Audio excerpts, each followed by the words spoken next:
Hello, everyone. Today I'm joined by Lichan Humtsoe, and he's the founder of Ete Coffee, which is quite well known here in Nagaland, and especially here in Kohima. And if you have been to Kohima, I'm sure you must have visited Ete Cafe for sure. So thanks for joining me for this conversation, Lichan. Thank you. Thank you Yeah. for having me. I've been Yeah. actually looking for this opportunity to have this conversation because I have read and I have watched you talk about the coffee here in Nagaland and all of this stuff. Right. So how did you pick your interest in coffee? Because we Nagas are not, known to be having or known to be using or drinking coffee, in our Right. ancestral days, Right. if we look at it that way. So, Right. yeah. So my quest for coffee generally didn't start off with coffee in itself. Actually, it was just my quest for seeking justice for my people. And when I found that coffee can really do so many things, your economy, political, social, pretty much everything. So if we just focus on the business side of it, then yes, you could overlook those things. But think of how you started off from the farm, so farmers, processing, transport, export import houses, cafes, restaurants, and it goes on and on. And it's not just locally consumed. It's in fact it's a global commodity. If not, it's a little beyond that. Right. So I just thought this will be a very good way to kind of have it, I mean, accomplish what I am looking for. Okay. Yeah. Did you study coffee? Or what did your study related to? You mean academy? Yeah, academy. Academy, I Yeah. did microbiology, and then I also studied masters in social work studies. Really? Yes. So I think when I read about the concept note or the statement of your Ete Coffee company, Okay. it talks a lot about the social side of it. Oh yes. You seem to be really caring about the farmers. Sure. So how does that matter as a business, or how do you look at it? Right. We are a for-profit organization. It's purely business. Right. But we also see our company as a hybrid model where we also ensure that we, along the process, along the line, we also inculcate the habit of, or if not, we surely envision people in the process. And so, yeah. And in our previous conversation, just off camera, you were mentioning that you were working with the government. Right. And while in Nagaland, Yeah. the reality is that everyone wanted a government job. Uh, And why did you have to just leave and just start, a company or business like this, where to be successful in business is something still a myth, like a myth? yeah. Yeah. You know? Surely. How do you justify that? I mean, for young people. So I think it's almost the same answer, If I have to start digging around, it goes all the way back how I was when I first started. It's very political. I don't know if this is appropriate to put it here, but because this is an open book and I'm not trying to do anything funny here. Okay. So I think it's just okay for me to say this. Growing up as a kid in the early 90s, I saw a lot of atrocities. People were shot dead in the Right. neighborhood. Atrocities after atrocities. Villages were burned. People were killed. It was crazy. And so I grew up with that kind of resentment to seek justice from the oppressors. And so I did that for about 17 years, and very long years. But that was mostly from a negative space. I never got myself political, but the moment I became educated, I realized like we are being oppressed in different forms in a very inhumane way. So I've been seeking for that justice. And so, I mean, just like any other Naga youth, Yeah. after studies, I got myself into the job, working with the government, and around the same time, I was also professional wedding and portrait photographer, which is later part 5.5 years of me working with the government. Okay. Then only I came to know it is unbecoming of a government servant to be doing business. Okay. That was also one, right? Then I'm Ethically. like, ethically. Yes. So I'm like, I need to leave my job now. Okay. But at the same time, because I am also constantly on a quest to how to not to depend on the government, Yeah. but to do something on our own, not just a surviving business, but a thriving business. Absolutely. And I speak with people of my contemporary, someone younger to me. They keep saying that without the help of government, we can't do anything. Be it business, contractors, politicians, farmers, you name it. Everybody waiting for the government's funding. And the rest of the population in Kohima especially. I know. The rest of them are waiting for their parents to get their salary from the government again. Yeah. Basically, 99.9 government economy dependent. Yes. This is so I mean amazing how that even works, because in any given society, generally it's the private sector that contributes in the form of taxes to the government. Exactly. It beefs up the exchequer of the state, and Yeah. that money is used to support public service, administration, education, health. But here, we're just waiting 101% government economy. So that also got me thinking. So along this, my quest to seek justice, then I keep hearing from people how without the government we can't do anything. And the fact that, yes, I was successful in my own way doing photography, all of that, got me thinking. And I'm like, I should move out of this. And I didn't actually move out for coffee. I left my day job with the government so that I can get full time into photography. In photography. Yes. Okay, that's very getting twisted now. Right. So I don't know if you would want me to continue, because I'm talking too long. Please carry on. That's okay. Right. I'll chip in anytime I need to. Yeah. So it was actually a couple of months after my my marriage, So it is not fair, if you're in Nagaland, you go and marry someone saying that you work with the government, and after a couple of months you leave your job. I know. That's So it's even harder for me to tell my father-in-law that I'm going to leave my day job with the okay, government. that's before marriage or after marriage? So this is after the marriage I'm talking about. Okay, So a couple of months after the marriage, I had to go convince my parents. That's Right. the first thing. And then go and tell my father-in-law that, I'm going to leave my day job with the government. So that was even harder than proposal, right?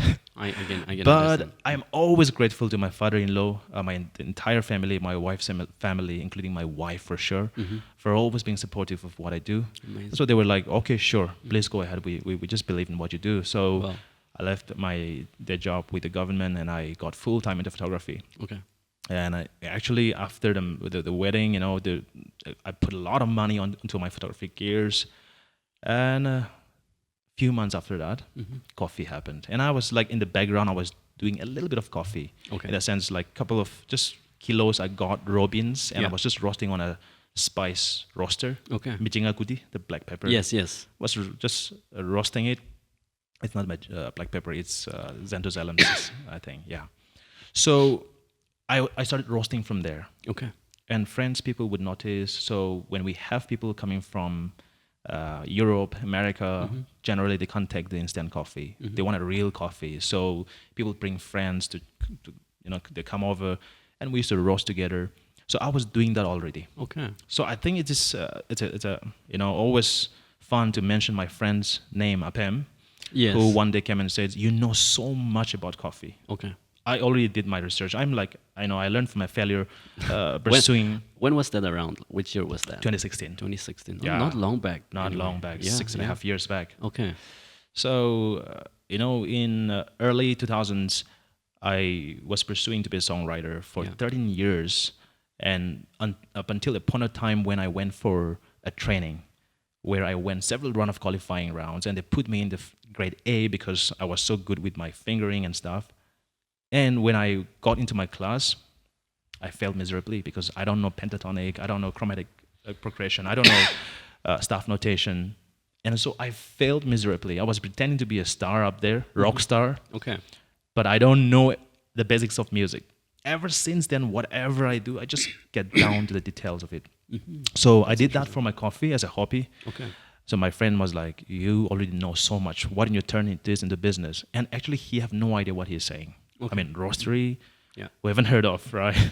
And I'm like, "Yeah, I have no idea. I just took the idea, but I'm like, yes, I think if I do photography, maybe for me, I'm looking for something bigger than me. If it's photography, it's all about me. I get the money, I get the fame. Yeah. But if it's coffee, then it's way, way beyond me, Okay. including the farmer, like I earlier mentioned, all the way up to the final cup. True. And this can really boost and revolutionize our economy. Okay. And so, yeah, like I said, I've spoken too long, but this is how I all transition from working with the government and as a photographer to coffee. That's an interesting journey of Yes. how you moved from a government servant to a photographer, and in the later stage, you moved to coffee industry. Right. I think so. How long? I mean, how far? How good is your experience with coffee so far? Are you liking it or Absolutely. or It's been great. okay? So, Yes. and you're focusing on your coffee school as well, right? Ete Coffee School. So much. Yeah. How does that work with the business, and what do you intend to achieve from the coffee school? Right. So more than how does it work for my business, I would be like what I intend to do with it. Yeah. Like I said, when I first started this coffee, the vision is all built around justice. And like I said, how I had negativity, Yeah. I moved on to seeking justice from God's own idea of seeking justice. That is to love your enemy, to love your oppressor, to bless them. And all this while, I was like, how do I bless my oppressor? We have nothing, they've got everything. Yeah. And the only way to do that is excel and inspire them. And so that has been the idea ever since we started Ete Coffee. And so when we started this coffee school 2 years back, the vision is a micro vision under that bigger vision of Ete Right. Coffee. Okay. And it goes, we want to, it's a vision of 100 years Nagas from now. Okay. So after 100 years, how would the world want to look at Nagas That's when amazing. they see Nagas? Exactly. So this is not just coffee industry. It can be any industry. But given, let's take this coffee industry. Yeah. 100 years later, Nagas should do excellent coffee that when you see, let's say, hundreds and thousands of cafes across the globe, from New York's Times Square to Tokyo to Paris, you name it. Wherever you go, there will be cafes. But when you see Nagas doing coffee, people are going to be like, go there and drink because Nagas do excellent coffee. And so this is a blessing our Nagas 100 years later will inherit from their forefathers. And you and I, we are their forefathers. Wow. This really inspires me. This think- really gives me goosebumps every time I talk about this one. Oh, interesting. So I'm like, we need to then, how do we do this? Yeah. So we're not saying we have the absolute answer and we want to share and want to teach. No, there are other people who are doing too. My friend Dilly, for instance, was the first guy. We are the first roasters from Northeast India, by the way. Okay. But my friend Dilly is The D Cafe guy? D Cafe. Okay. He is the first man, my friend. He brought the first ever modern full-fledged cafe. So people like him, me, another one, my friend Vivito, Okay. Nagaland Coffee, and then even from the government side, Okay. land resources, they're going massive plantation. All of us, including, there are countless other cafes and people who are into it. And of course, people who are consumers too. Yeah. If not for them, we're not here. True. So all of us combined, we are pushing this culture. We are pushing this excellence in that field. Yeah. However, somewhere we also felt that we need to have proper research and educational center where we control. If not, we share some standardized protocols. Okay. And so ever since we started this school, we've been following the Specialty Coffee Association protocols in teaching. And we thought, think about business.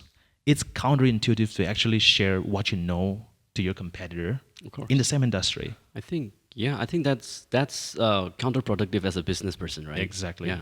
Because that's why we have the idea of patency. Right. Patenting. Right.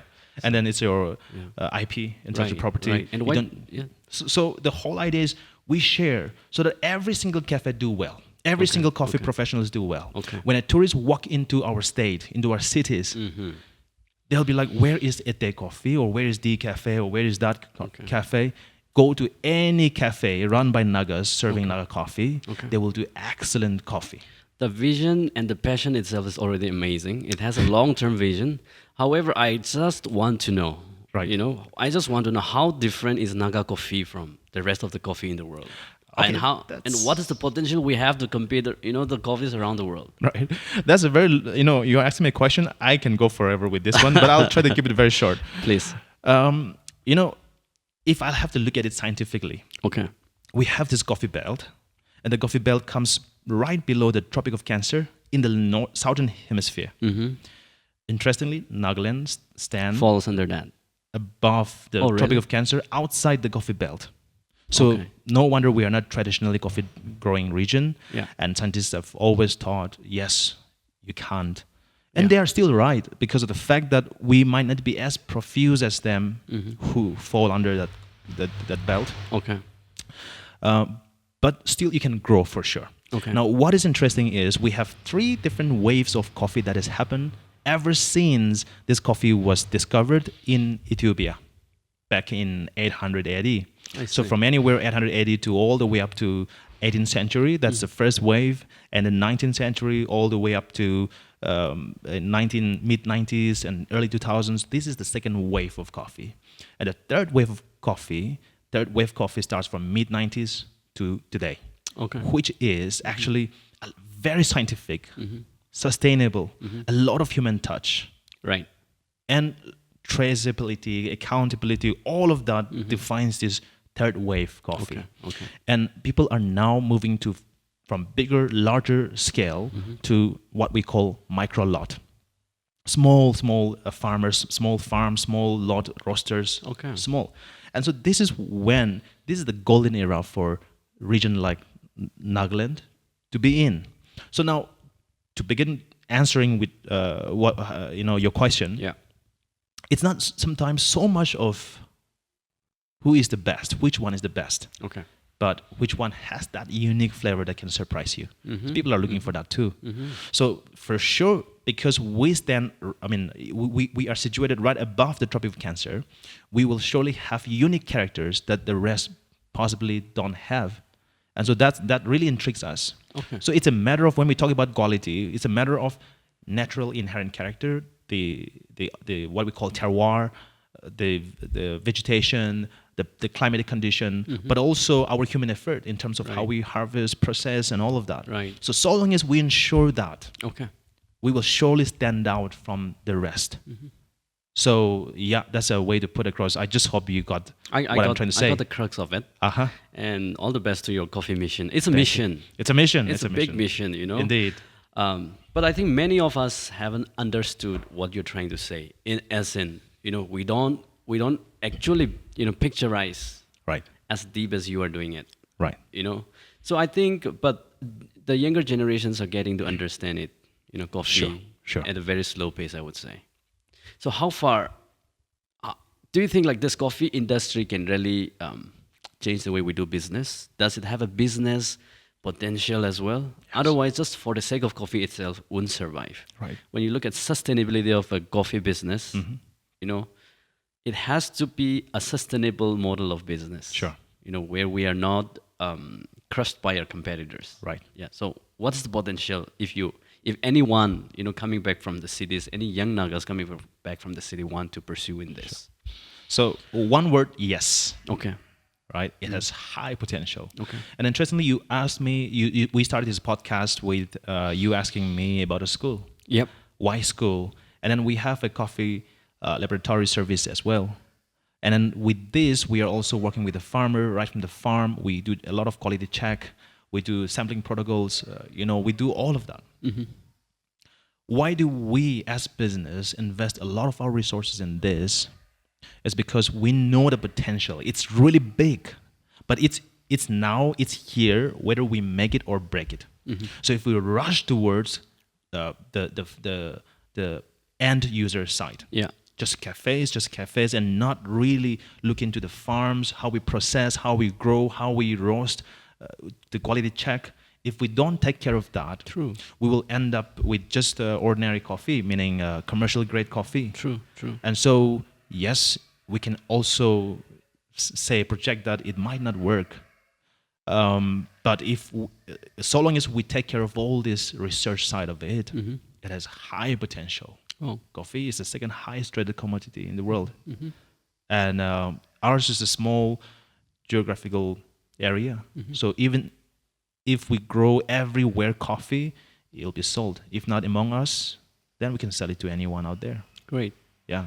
I have a friend who loves coffee like anything. Okay. Okay. And Okay. and that person has really come and tried your coffee here in Ete Coffee. Okay. So do you serve only Naga coffee or is it like Absolutely. Really? 101%. So that means the coffee here is really good. I mean, the Naga coffee is really good. That means We I are- get that sense. You know. we are always a bit trying. Everybody says our coffee is the best in the world, right? Really? But we try our best for sure. We should try our best to serve the best Yeah. we can. So, yeah, I must always say, because this is the starting, we just buy from random farmers from different pockets of, across Naga Hills. Yeah. So sometimes we get not so good coffee. That's the risk we are taking. True. As business, I would have easily gone straight to South India or from anywhere in the world where I get absolute good coffee to to ensure that my reputation as a company is good. But this is the vision we have plunged into, and we are ready to take that risk. And some coffee might not be that great, but in the long run, we will get it done. So I think people who have that vision makes history. We realize that. So I think Right. definitely if you are really into that and if you know how to turn the concept of coffee around in the market, Sure. I'm sure you will do it very well. Sure. So, but what I'm wondering is, do we have a market in Nagaland as a coffee Yes. producer? Yes, absolutely. People are picking up. So Because I'm myself not a fan of coffee so far. right. I hear you. Yeah. I was. I hated coffee when I first started doing my business, right? Yeah.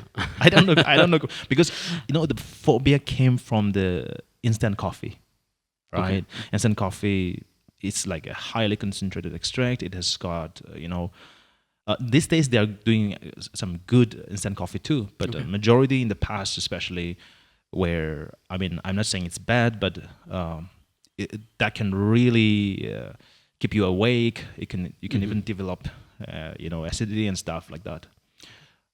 So I think we have that has created a phobia in most people. Okay. Yes. So I don't want to speak so much. Yes. I don't want to bad mouth about instant coffee. There are good Right. ones out there too, and nothing wrong in that.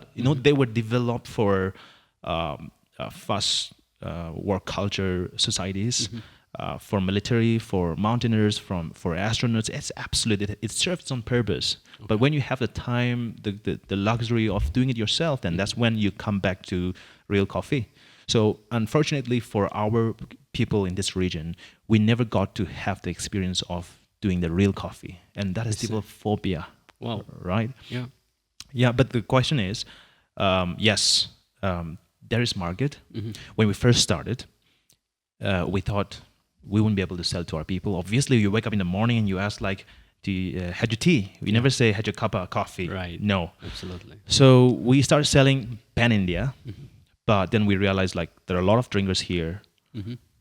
We stopped selling outside Nagaland. Oh, okay. Right. And even now, the demand is, we are like 95% deficit in my mind. It's not scientific, my data, but Okay. the demand is way up here. Really? And But you're the not supply able to from the you're not able farm, to farm is supply? the farm level is like way below. Really? So we can, whatever we get, for instance, we can use it up in just 1 month's time. Whoa. So we had to budget. Can you believe it? Okay. So and that will require a huge, large scale plantation of coffee, right? Sure. If you really have to meet the needs or the demands of the customer. Sure. So 6 years gone Right. since you started 6.5 years. 6.5 years to be very precise. Then Right. is it working for you, or are you generating enough revenue to give you hope that it's going to work someday? Sure. You see, if you talk about revenue, Yeah. I could have, gotten myself good luxury cars and stuff like that. Okay. But because of our vision, we try to expand the vision. So we put a lot of money on our coffee laboratory services. For instance, laboratory roasting machine doesn't make us money. Equipments we use, doesn't make money. School that we are investing on doesn't make a lot of money as of now. But because we are trying to expand the vision. Okay. And part of it is because why we are struggling is we decided not to take help from the government, from the financial institution. So we do struggle. But if I had to focus only on the financial side of it. Just keep building cafes after cafes and just keep earning. Yeah. So I mean, the revenue model can be built in a way that if that's your vision for that year, actually you can just pump your resource and do it, and you can get your return too. Okay. Right. So Got it. there's a high prospect. I think you are investing in somewhere else where that will help you go along with the vision that you have. Absolutely. And your vision doesn't seem to be that only financial aspect. Sure. Yeah. While the sustainability of the business is still there intact. Sure. you And, have- and along yeah, the process, if you can make money, wow. What a blessing. Definitely. Yeah. And we should, surely. Yeah. We should. Yeah. So having proven yourself against with all those misnomers and myths that, there's difficulty in carrying out actually entrepreneurship as an entrepreneur to survive and to have to think out of the box and to be different, not seeking the same government job by hundreds of youth, Right. So having heard all of this from you and having had that experience by yourself, I think there is definitely a stern message that you would like to pass on to the youngsters, right? Because you have seen yourself the first-hand experience of success. Success as in like the sustenance of your business, which is the key issue among the youngsters when they take up business Right. in a state like Nagaland. Right. So what would you like to, convey to them, and what kind of message would you like to give through this platform? Hey, things are possible, or, in your own way. Right. So I mean, a lot of things are running in my head right now. I can understand that. I can go technical as well. Yeah. We can go, I mean, on the social aspects of it as well. But if I have to say technical, first of all, we just have to get down to the history, the research, because history is the future, like it or not. Where it came, where it's headed, very important. Okay. So not to undermine the history, then research, and then surely research a lot and be very proficient in your domain knowledge. That's the first thing. Okay. Second, the mistake that we don't want to do is also having stuck in the domain knowledge. I did that for 4.5 years. I was stuck in my domain knowledge. I was so engrossed into coffee, that I failed to see the business behind it. So this is what I call the business behind the business. So you have a great vision, you have good service and products that you have designed, and you are ready for the market.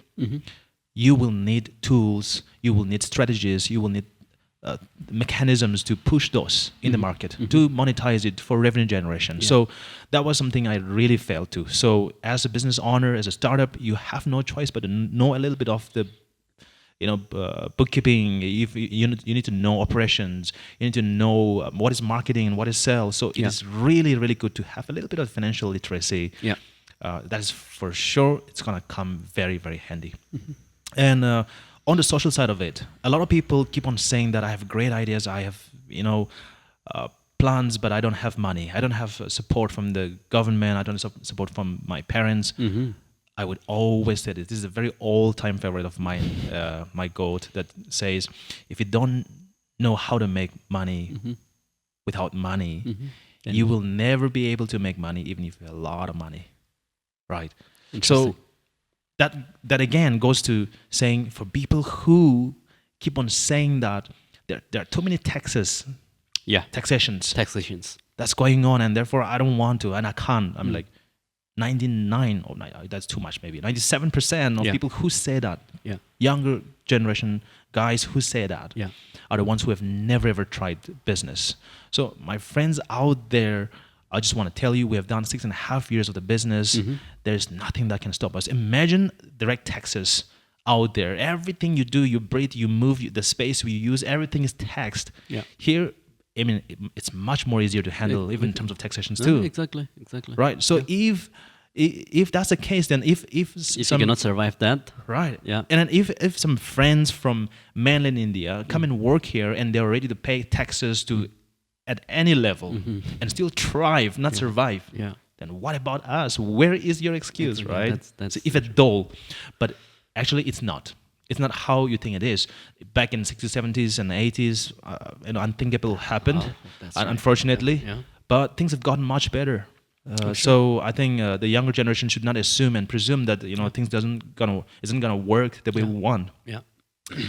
So yeah, I mean, there are a lot of things that I want to share, but I think I will leave it there.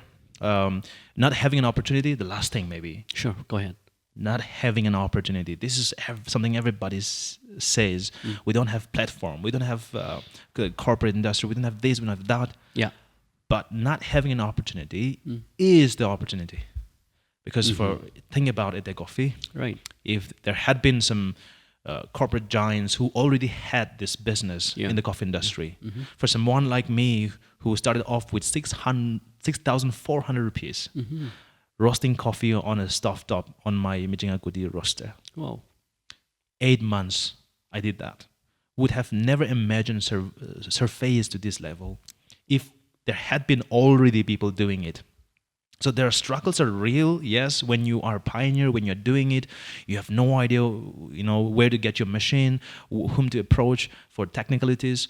A lot of things goes into it, but also that gives you a lot of leverage. Yeah. You are a pioneer straight up, so it is really inspiring to know that you are a pioneer already. And yes, so not having opportunity, not having money, not taxations. Please, guys. There are already so many people who have proven it all wrong. Without the help of the government, you can surely do. For people who are called to take help from the government, you should surely take help from the government. Whatever is the case, the future is surely bright for Nagas.